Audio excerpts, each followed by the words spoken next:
Elvan Gomez, praktisi hukum dan pengacara senior, turut berkomentar terkait pernyataan pengamat politik Rocky Gerung dalam kritiknya terhadap program Ibu Kota Negara yang digagas Presiden Joko Widodo.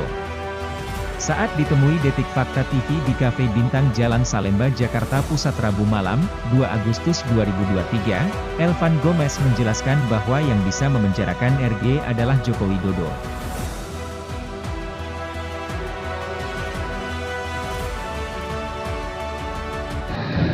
Masalah persoalan Rocky Gerung itu ada dua persoalan pokok yang sebetulnya yang harus dibaca.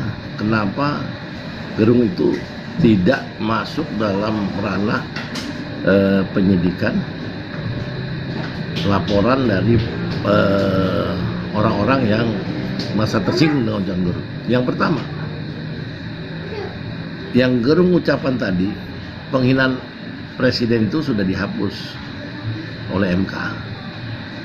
Yang kedua, persoalan delik aduan, itu yang harus mengadu adalah orang yang merasa dicemarkan.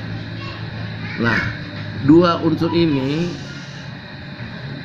diwakili oleh orang yang nggak bisa dijadikan persoalan. Tetapi apa yang dibicarakan Gerung karena adanya cawe-cawe politik internasional yang akan memainkan peranan politiknya dalam pemilu di Indonesia.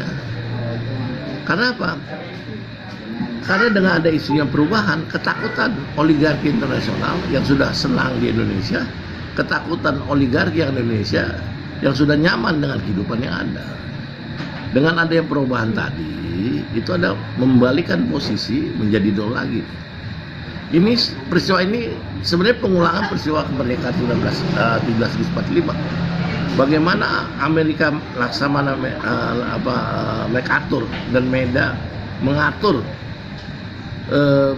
proklamasi itu pegangsaan yang lebih unggul daripada proklamasi yang ada di lapangan banteng. Karena apa? Piagam Jakarta itu sudah punya kekuatan hukum supaya internasional nanti tidak terganggu dalam kegiatan di Indonesia, maka digeserlah proklamasi menjadi 17 Agustus yang ada sama-sama 17 Agustus yang di gedung proklamasi, di mana tadi itu dengan Keraton Mataram Solo menyerahkan kedaulatannya, maka salah proklamasi 1745 itu dilaksanakan Bung Karno dan Hatta. Padahal secara hukum yang lebih besar dalam proklamasi itu adalah di lapangan banteng, lapangan Ikada saat itu. Nah, posisi ini di situ peranan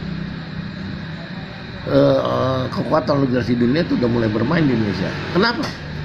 Indonesia ini lahan yang potensial dan membuat orang semuanya akan kekuatan ekonomi dunia itu akan berbalik ke arah timur sini. Seperti waktu kita peristiwanya Perang Dunia itu kan perang yang namanya perang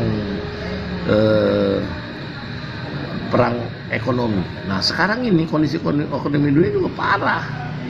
Kenapa ketakutan? Satu, dengan India membatasi tentang masalah beras, itu berdampak ke negara Eropa, Kanada segala macam. Itu kan padahal India pensuplai terbesar beras di dunia.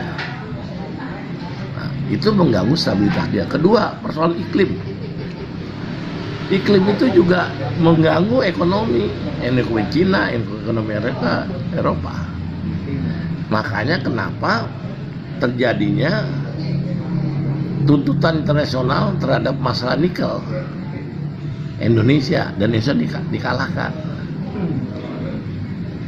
Nah, dan itulah dipakai oleh Jokowi. Dia datang dia ke Australia mencoba minta dukungan dari, tetapi kelompok Amerika CS nggak mau. Kelompok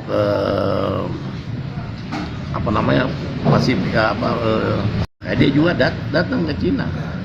Datang ke Cina juga dipanggil oleh Jinping. Panggilan Jinping karena tadi dia ketakutan perubahan itu terjadi.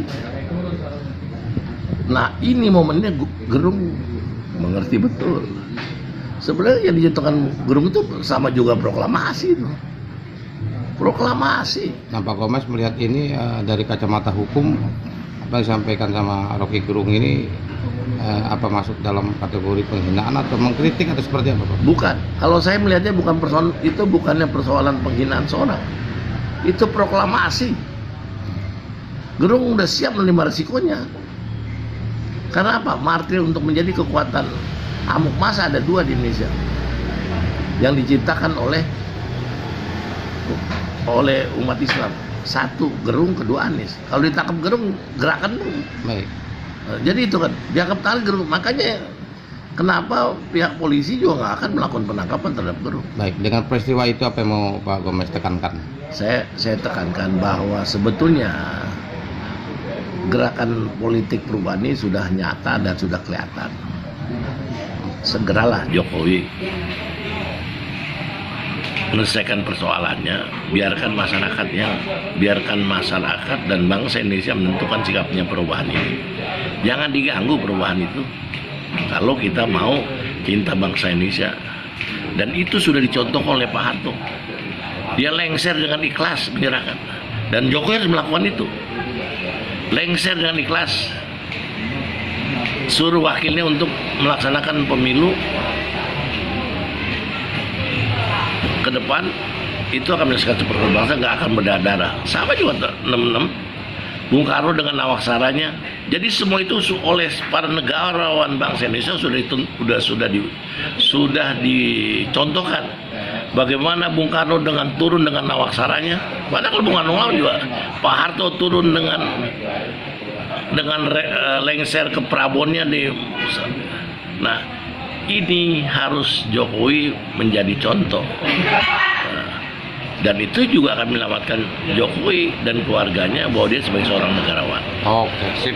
Ya.